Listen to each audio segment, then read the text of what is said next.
my channel.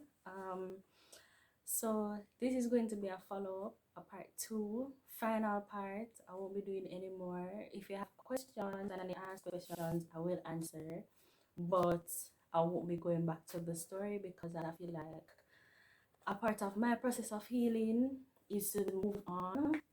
So I'm sharing this second part, and then I'll be moving on to other topics. So, first things first, I want to say thank you so much to everyone who subscribed, everyone who liked the video, shared the video, uh, texted me, giving me feedback, people who commented. Thank you so much. I really appreciate the love. I really appreciate the support that I got. It feels very surreal for me, and very sometimes it feels a bit overwhelming to know that there are people out there who wants to hear, who are listening, who would like to know more about this journey and this story for me. And I know that I don't speak for the group of us that came from Ukraine, but I know that we are very appreciative of the people who, Jamaicans, who support us and who believe in us and who saw something in us for them to fight for us to come home. I'm really appreciative. I want to say thank you so much, and I'm eternally grateful for the support. So thank you again to everyone who watched the video, who liked the video, who subscribed, and a special thank you to those who commented as well. So the first thing I want to get to address is uh someone had commented and asked some questions, and I want to answer the questions first, and then I go into the rest. Okay.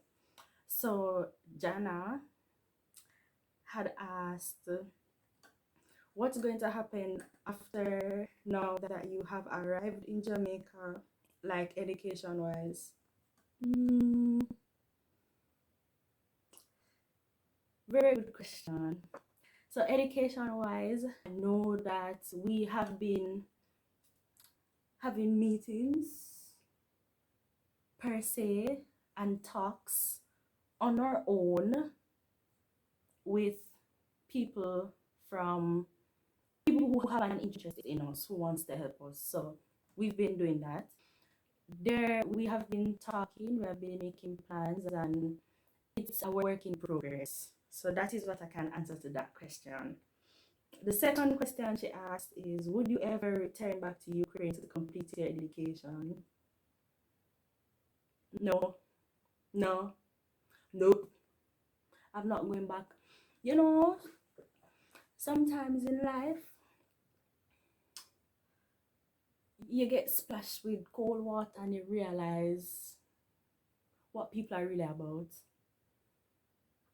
Yeah, we realize what these people are really about in Ukraine. Some of these people, these teachers, some of them are acting like there's no war. Some of them are acting like there's nothing going on. Like, I don't know if it's a case where they're so used to, um, they're so used to the constant tension between them and Russia, where this maybe is just another adjustment for them, but to us is something really big. And I know this is something big for them as well, because this is a full scale war. But sometimes I feel like the teachers, they don't show compassion, but then they expect compassion in return from us. It's very hard for a lot of us to feel empathy and compassion towards them when they've not been, they have not showed us any. So no, I personally would not return back to Ukraine, because I don't feel like it would be beneficial to me and my mental health and my family's well-being mentally for me to go back. That's what I think. I don't think I would go back. I mean, what would I go back to? What would I go back to? Like, I don't know what I'll go back to. So no, I wouldn't go back to complete my education. I mean, yes, I'll go back when the place fixes up and everything. I'd go back to like maybe see if my stuff is still there. Maybe, I don't know. Uh, have you applied to other universities or received other offer in terms of universities, or will you go back to Ukraine? Okay, so no, I will not go back to Ukraine. If the situation was different, I would have maybe considered it, but there's nothing to go back to. Like, I'm looking at it, I'm weighing the pros and the cons. There's really nothing to go back to. Yes, I have applied to other universities. Uh, I've applied to other universities, and the other universities that I have applied to, variety of different universities. I've applied to universities in Europe. I've applied to universities in the Caribbean.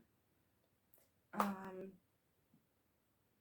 I'm just waiting and seeing and weighing my options and seeing what is best for me. Let me see if there's any other questions. I think I answered everything. Okay, so let's move on to part 2. So part 1, I stopped at us being on the train. So on the train for 24 hours, not the best conditions, not the most sanitary conditions to be in. And we arrived in Lviv Saturday night. Saturday night we arrived in Lviv. And arriving in Lviv, it was a bit of a, bittersweet moment, because you know that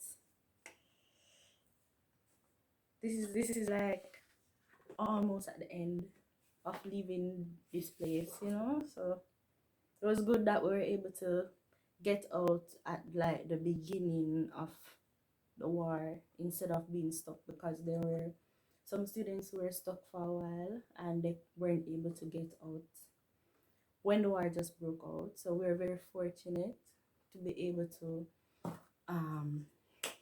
leave at that time. So we packed up our stuff and we left the train and walked into the train station. I don't know how to explain it, but it is a train station. We walked into the main building of the train station, and that park, I understand says a war, and I understand say life or death, but at the same time, like, everybody is like headless chicken in the place, like, so yeah.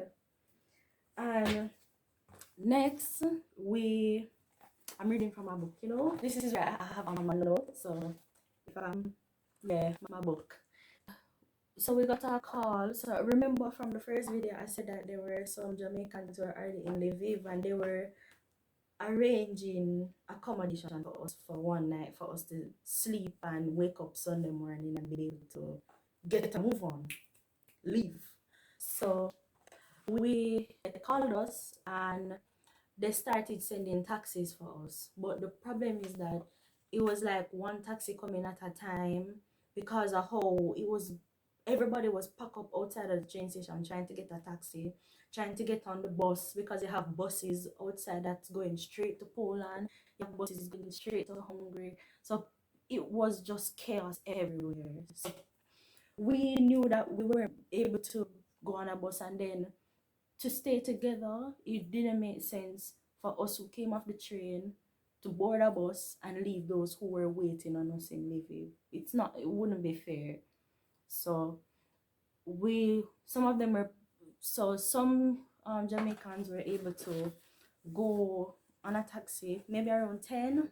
We're able to go on a taxi, and so 5 so 2 taxis came, and then, but the problem is they had a 10 o'clock curfew, and we reached like 9:30, almost 10.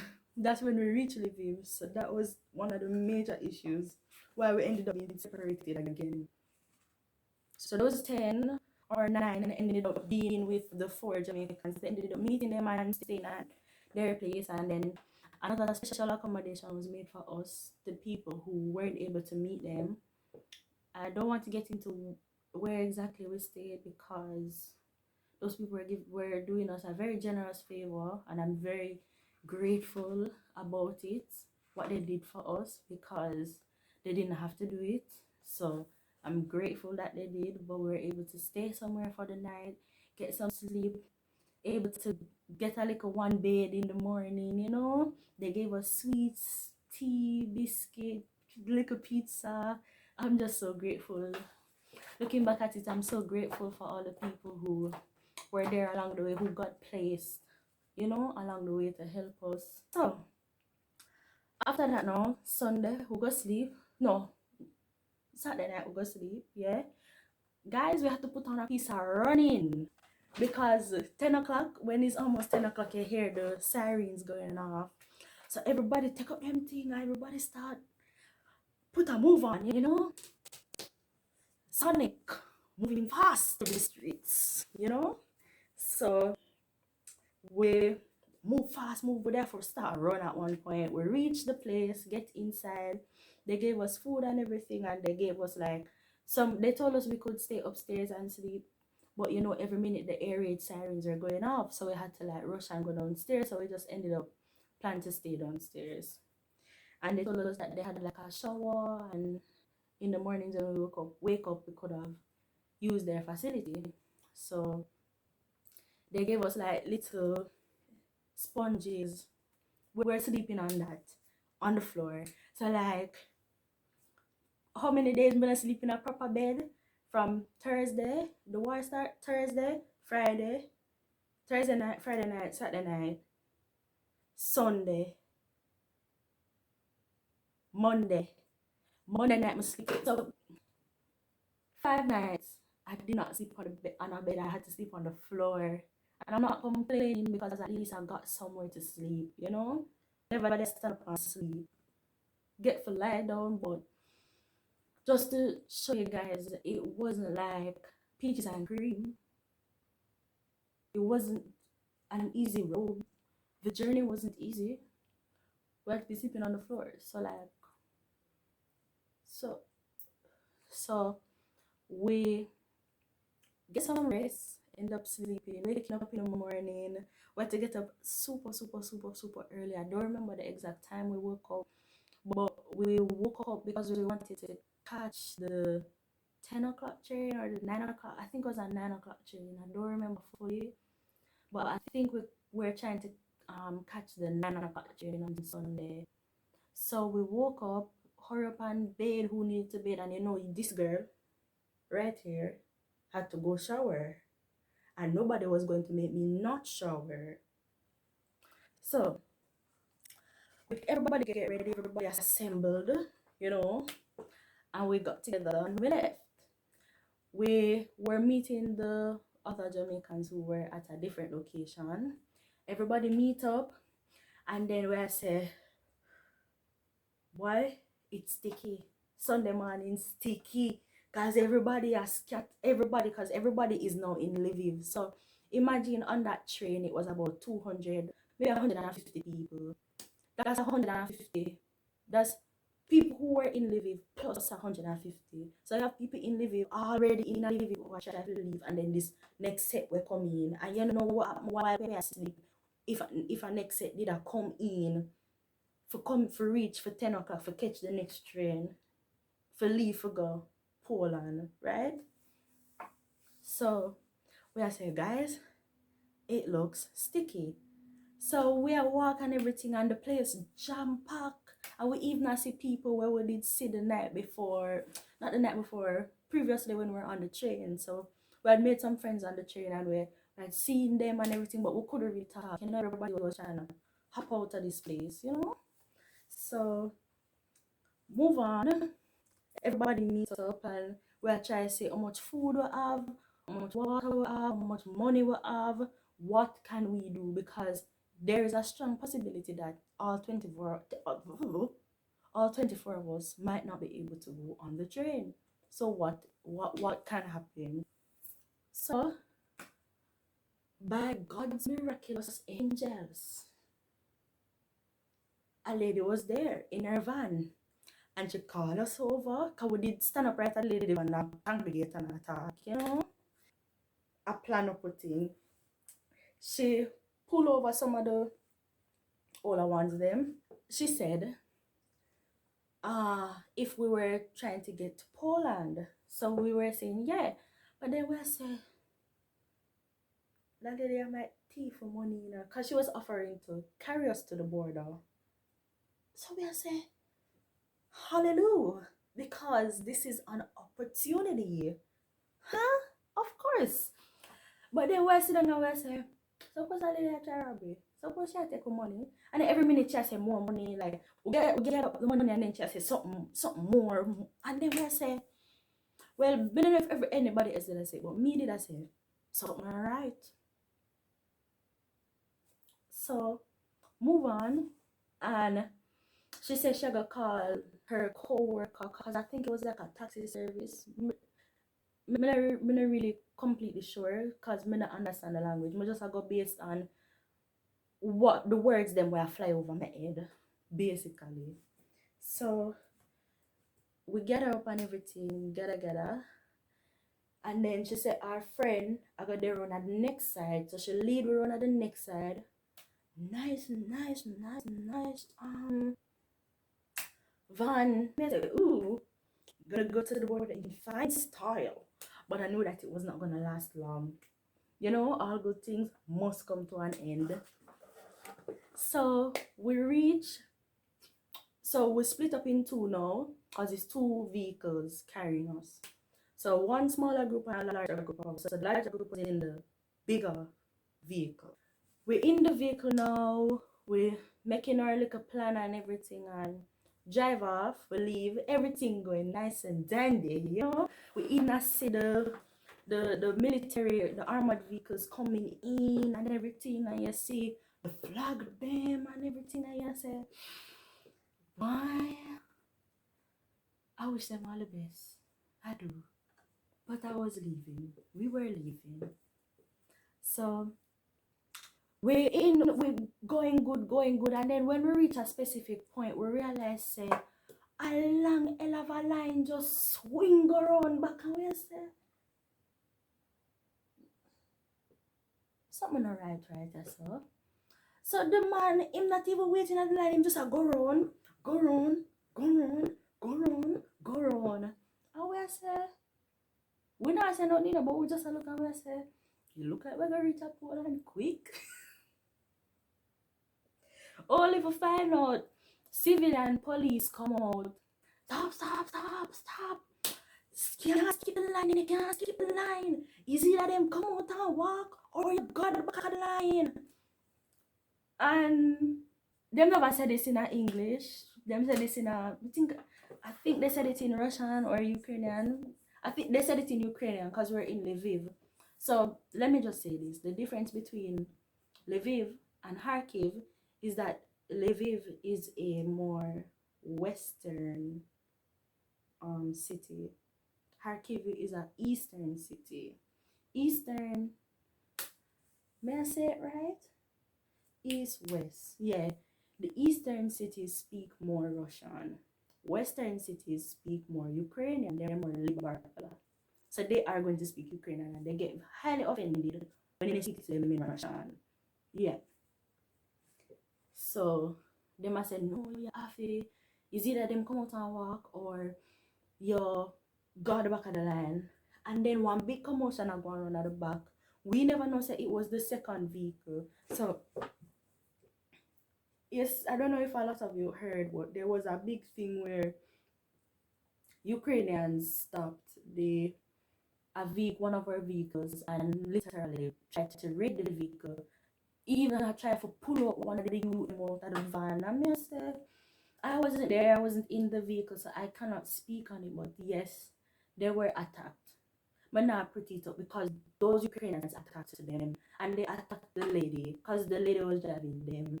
They attacked her. Yes, I understand. Say everybody are trying to get out and them did not skip the line. Simple. They just come and say, listen. Just like when them stop our vehicle and say, listen, is it they join back the line or you make them walk? Same thing them could have do. Them a beat up the vehicle and pepper spray and all these things. It's like, come on, man. Be better. Be better. Can you imagine? Like, they must have felt so. I don't even know what to say. Like, and that must have felt horrible. Must have. So then after that now, where I say, you know what? Better we just walk. Yeah. So we walked and everything. And it's still like sometimes it just how they attack the bus, you know? So to we walked back to them because we come out of our vehicle because the driver was saying, boy, it will pay money and him go and do him due diligence and carry us, you know, but him have to go join at the line. And we say, we if join at the line, like that would have created that. I better we just walk. And it's a good thing we didn't join back the line in the vehicle because apparently they were taking out foreigners out of the line. Like even if you were in a car driving to go to the border, they were taking those foreigners, students, whatever you are. Once you're not Ukrainian, they were taking you out of the line and basically putting you to walk. These civilian police, they are not police or anything. These are just civilians taking it upon themselves to monitor and do whatever.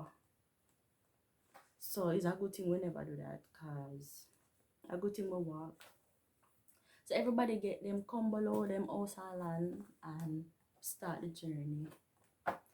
So we start walk and everything, and we reach at a point where our representative from Ministry of Foreign Affairs called us, and she said that so the initial plan was to walk to a border called Meduka. Meduka?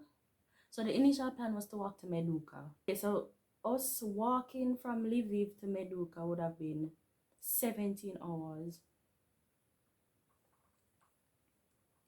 And then that's where they had told us to go. So we were supposed to walk from Lviv to Meduka 17 hours. So then one of the Jamaicans was like, no, there must be a shorter way. So she went and she searched Krakovets. Yeah, we're going to walk to Krakovets. So Krakovets was right on the border. So Krakovets was a much shorter walk. I think it was going to be 3 hours shorter than the walk to Meduka. So we called her back and we tell her, listen, we're gonna walk to Krakovets. She was like, she don't know about no Krakovets and them have to go make special arrangements, but alright, go on. So we, you know, started our journey in the direction of Krakovets. And Krakovets is a point on the Ukrainian side that leads over to Poland. Walk to Krakovets. On the journey walking, thank God for the Ukrainians along the way who had the little food stand.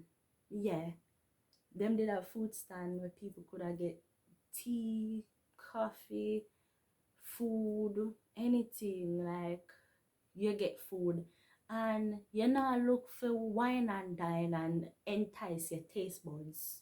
You're looking to fill your belly or get something to give you energy to move on. So nobody's looking for a 5-star experience. We're looking to survive. Survival of the fittest. That's what's happening. Yeah. So after that now, We see the Ukrainians are very helpful to us along the way and everything. Everybody was going good, everybody was feeling good. Anybody fall back a little bit too far, we just pick them up and drive here. You know, we don't pick them up literally, but you know, figuratively help them along the way. Anybody, you know, keeping a little vibe, and you know how us Jamaicans do, you know. So along the way, there were some good Samaritans, civilians, soldiers, the medic. I'm going to get to the medic soon. God bless that medic. But the first person to pick us up was actually a civilian. So there were some civilians who were living in Lviv. I don't think they were leaving Lviv, but they were just there to like pick up people and drive one. Say like somebody came up to us and say them can take up some of us, this man in his little car with him baby seat, say him can carry some of us 1 kilometer and the rest of us have to go walk. So you know what we do, take up a bag, them stuff it in them trunk, and we just send some of the girl them in the vehicle and then drive 1 kilometer and the rest of us walk. And that's how we alternate walk, and then they got the bags, they waited on us, we walked to them, and then we continue walking. And then fortunately there was a big van, I think it was a soldier, he was a soldier, picked us up, said that he could carry us about 2 kilometers or so, and he pick us up, big van, so you know we could have all in that. But some people they already gone in a one car, pick us up, drove us a kilometer.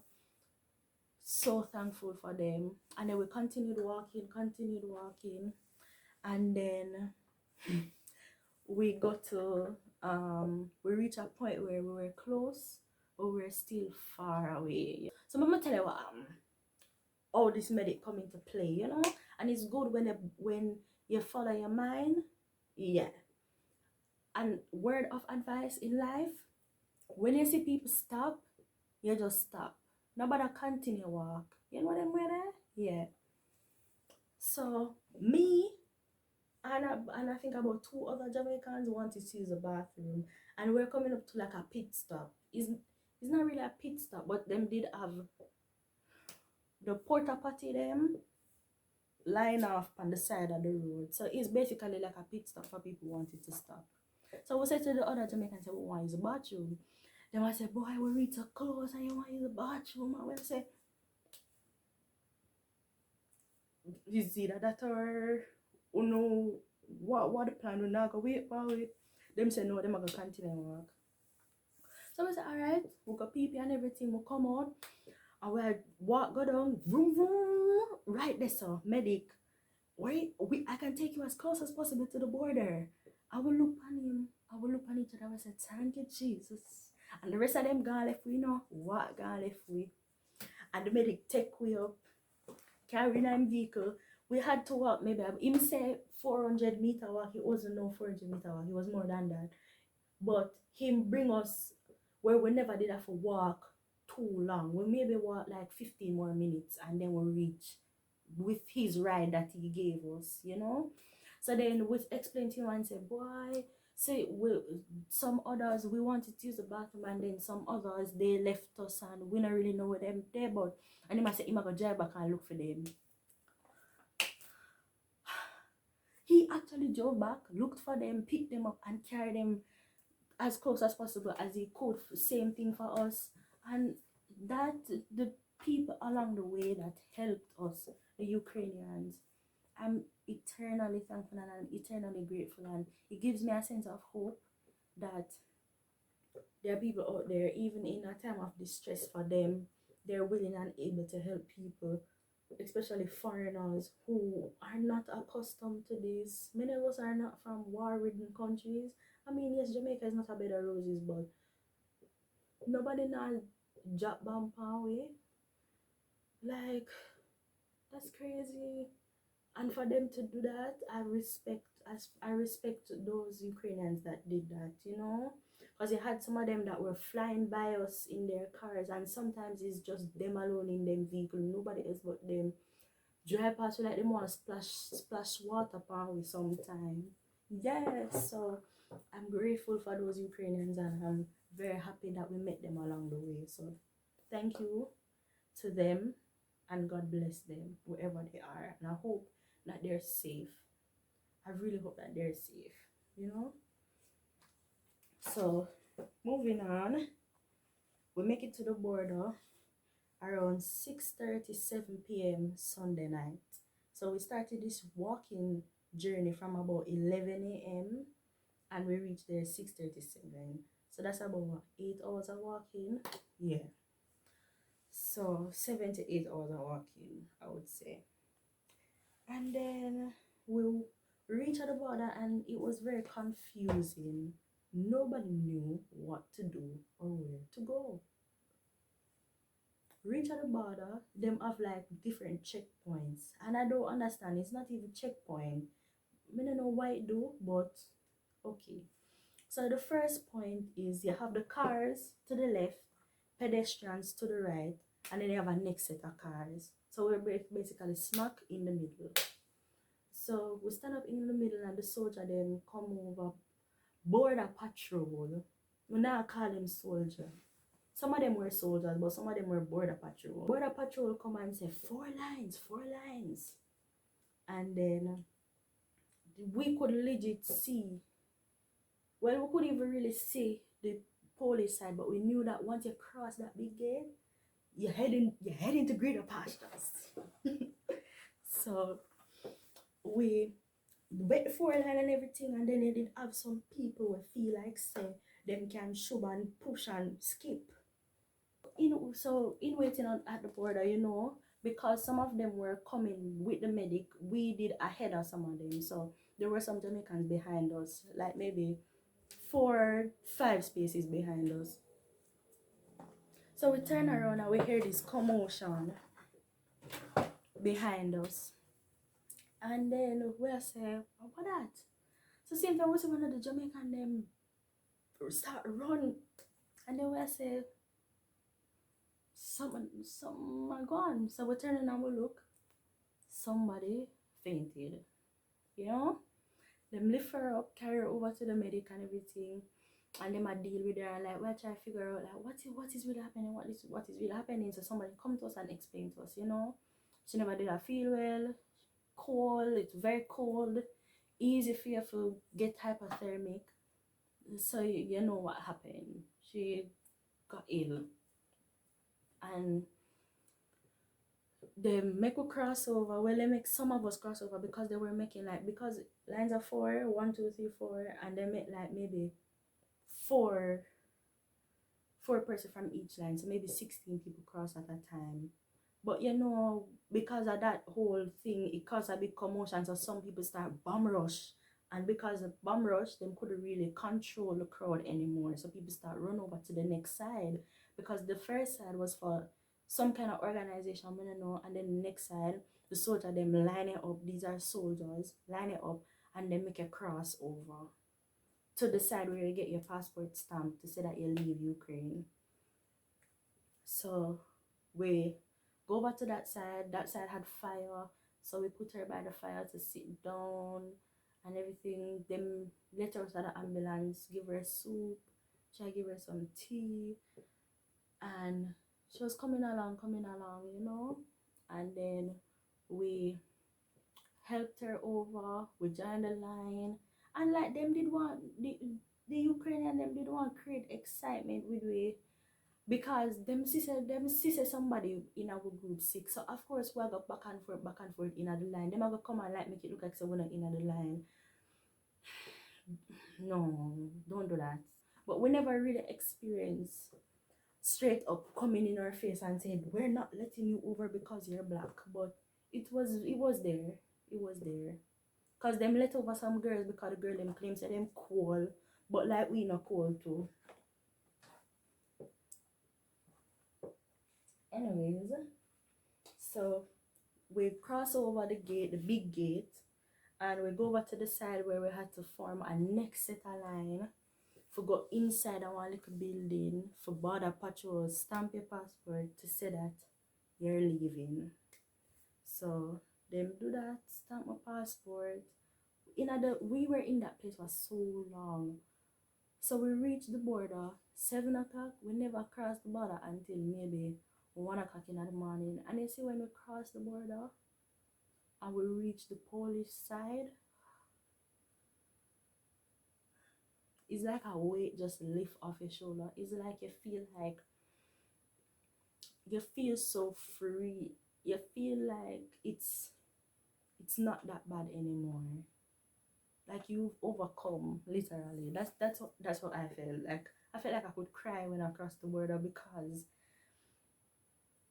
what would have happened if we stayed an extra day? What would have happened if we were deliberating somewhere trying to figure out what to do next? Somebody did really feel good. And then there was a bus. Fortunately, we were blessed enough for Jamaicans who were living in Poland. He's a Jamaican living in Poland. He had a bus for us. The bus picked us up, him and his wife. And the bus, he's arranged the bus to pick us up, and he met us and everything. He was there, his wife was there. They're such lovely people. God bless them and everything. And they said to us, there's tea over there by that tent, there's sandwiches if you want. And they had food on the bus too for us. They brought us to a hotel. So like we drove a couple hours and we reached at the hotel around 7 o'clock Monday morning. And it was like a bed and breakfast hotel, so you get breakfast a part of the stay accommodation, like, but you had to like get your own dinner. Unfortunately, they owned a restaurant, so their restaurant provided us with dinner, which I like. Every step of the way we have been blessed, and we have been provided for in many ways. Just being around people who genuinely cared about your well-being, who wanted to see you safe, who weren't just trying to do it for show. It felt very good. So reach Poland, finally get a bed, get for bed, get for eat, get for sleep. But at the same time, we're like, what is next now? Yeah, we out of Ukraine, but what got with school? What got happen? So some people weren't, some, I think not everybody did look upon it like that. But personally, me sit down on my laptop, I type, I try to find a next school we go quick. So I left, I got somewhere cheaper, and now I have to leave because of a war. I can't, like in my head I was saying, I must find somewhere cheaper. I must find somewhere that I was paying the same amount as before and try to get enrolled as quickly as possible so I can move on with my life. I'm not going back to Jamaica to sit down and just look in my parents' face. I'm not going to do that, because there was no plan for us for when we come home. It was just bring us home, and then what?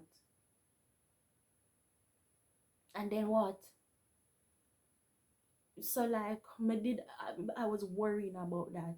So I was looking for the next best thing, the next school in Europe. So I was looking at Croatia, I was looking at Romania, Bulgaria. I was just looking. I just suck it up and say, God shall provide, God shall make a way. So pack up my things and everything, and we stayed an extra day. I think we left Wednesday, or we left the Tuesday. We left early Wednesday morning, I think, yeah. But the one thing that I think I messed up on, or I wouldn't say messed up on because I really and truly did not know, or I was not thinking about it, was to get my transcript. You see, if I had gotten my transcript, half of this problem would not have been an issue for me. And I think a lot of us don't have our transcript because a lot of us were not thinking about it. Some people do, but a lot of us don't have it, and that's one of the main issues. And it's not like the universities now are giving us transcripts. They're not. They're refusing to give it to us because they know that once they give it to us, we're going to transfer and find another school to go to. And when we find another school, they're going to lose that money, and them never can't able to collect no more money from us. So them not going to want to do that. They are trying to hold on to us. So the people who do have their transcripts, they're in a better position. They're not really complaining because them already like 50 steps ahead of us that don't have any. You know, many of us who do have transcripts have to start all over again. I can't really be upset because everybody think differently in a situation like that. So my brain was not thinking about transcripts. I was just thinking, when am I going to leave this place? Because it's not like I have family in Europe. So I try to think, what am I gonna do? When I could have stay, how we can move on as normal as possible given this war. So on my brain was no transcripts. So whenever I think about that. So I want to thank you guys for watching the video. Thank you for listening to me. Thank you for hearing what I have to say, opening your mind and your heart to us, and being there for us, supporting us, advocating for us here in Jamaica. Thank you for advocating for us. Thank you for listening. Thank you for being there for us, praying for us every step of the way. Thank you. And thank you to our parents who have been there with us during this time and who are still here with us. Our parents are our source of strength in this time because they've been there with us. They've walked with us, talked with us, prayed with us, cried with us, everything. So they know our pain at the root. So they understand, they know what I want to say. My heartfelt gratitude to all parents of the Jamaicans who were in Ukraine. Thank you so much for being there for us, and I know that you will always be there for us. Thank you to all the Jamaicans who were in Ukraine, who we have formed a very close family, a close friendship bond that I don't think will ever be shifted or moved, because we have all gone through something. We have all gone through something that has changed us mentally, physically, and spiritually for the rest of our lives. Because how many people have experienced this? Not a lot. So we are bounded together by that experience. And even though it's a very horrible and traumatic experience, I would say that it has brought us closer together and it has made us stronger in more ways than one. So I want to thank the Jamaicans for us being so close, for us caring about each other so much and wanting to see everybody succeed. Thank you so much for watching. I hope you guys love the video. I hope you guys like, comment, share, and subscribe. Share it with a friend, to share it with a friend, to share it with our next friend.